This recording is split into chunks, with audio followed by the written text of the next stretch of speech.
Olá, sejam bem-vindos e bem-vindas a mais um curso de formação da página História e Cristianismo.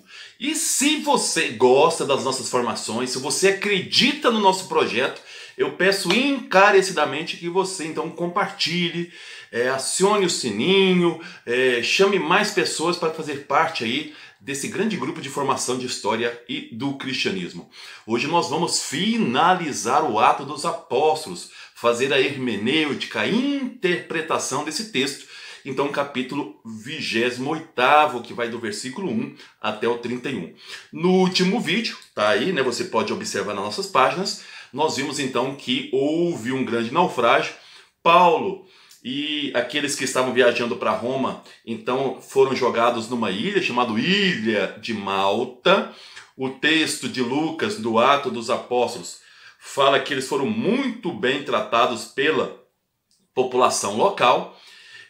Então, aqui a Ilha de Malta fica como sendo aí, teologicamente, uma metáfora para a salvação. Todos se salvam, essa é a ideia quando todos se ajudam, quando todos colaboram um com o outro. Malta então se torna terra de salvação. E é interessante, portanto, que através dessa metáfora e dessa teologia, nós podemos perceber que a vida é o princípio maior dentro do cristianismo. Não apenas a vida pós-morte, mas a vida já aqui na terra. A vida é um bem mais precioso para o cristianismo. Conta a história que, devido ao frio, o Paulo foi buscar lenha e foi picado por uma cobra. Até então, a população não sabia o que tinha acontecido e, ao ver a cobra picando a mão do Paulo, percebeu que aquilo era um julgamento de uma divindade chamada de Quê. De que é a deusa da justiça. Já que você não morreu no naufrágio, você vai morrer agora. Porém, o Paulo não morre. E aí as pessoas vão ter o Paulo como sendo uma divindade.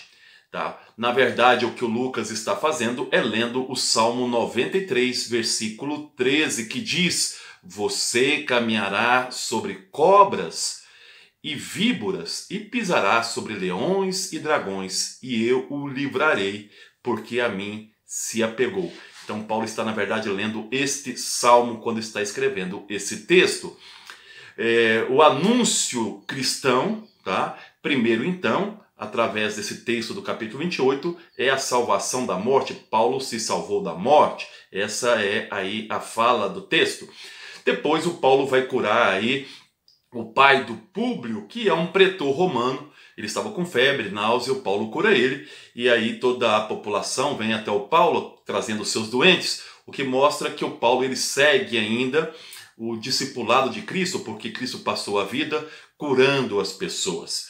O Evangelho suscita vida. E aqui um dado interessante. Se você quer ver um critério se o pregador, se o pastor, se o padre, se o líder religioso ele é cristão ou não, veja se a vida aparece onde ele está pregando, onde ele está executando o seu ministério. O Evangelho ele suscita vida onde ele aparece. Esse é um dado importante do texto.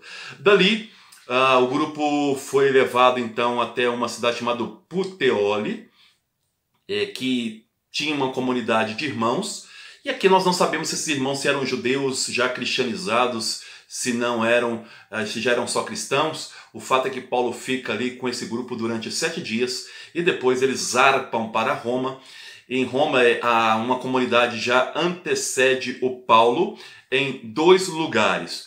O primeiro lugar da acolhida, segundo o texto bíblico, vai ser no Fórum de Ápio, em torno de 60 e poucos quilômetros de Roma, e depois aí 3 Tavernas, que também é um lugar aí em torno de 50 quilômetros de Roma. Então uma comunidade já conhecia o Paulo e já foi ao seu encontro. O Paulo ele vai ter uma custódia militar, vai ficar preso a um soldado, tem uma casa alugada, ele vai viver nessa casa, segundo o próprio texto, por 2 anos. Mas antes ele quer falar com a comunidade romana para explicar por que ele está ali. Ele vai dizer que está ali justamente para a realização do judaísmo. E essa realização do judaísmo é justamente a ideia de ressurreição e messianismo. Quer dizer, é pela esperança do judaísmo. Qual que é a esperança do judaísmo? O messianismo. E para muitos dos chamados fariseus, também aí para a questão da ressurreição, que ele está preso. Ele pergunta se a comunidade já sabia do processo dele, a comunidade diz que não, por isso que ela escutou.